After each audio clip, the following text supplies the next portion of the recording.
আসসালামু আলাইকুম সকলকে। কেমন আছো তোমরা সবাই? আলহামদুলিল্লাহ আমি খুব ভালো আছি। একটা শর্ট নিয়ে এসেছি। শর্টটা হলো গিয়ে এই যে কড়াইটা তোমরা দেখছো, এই কড়াইটা হচ্ছে পুরো কিন্তু লোহার কড়াই। তো এখানে দু ধরনের পাওয়া যায়, একটা নর্মাল আয়রন আর আরেকটা হচ্ছে গিয়ে কাস্ট আয়রন। তো এটা আয়রনের। তো এই কড়াইটা আমি ডিকে মার্কেট থেকে পেয়েছি। আর আরেকটা আমি প্যানও নিয়েছি, দোসা প্যান।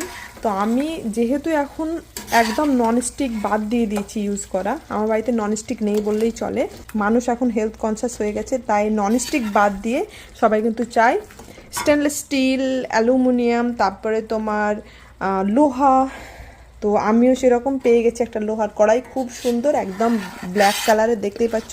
তো আজকে প্রথম দিন উদ্বোধন করলাম।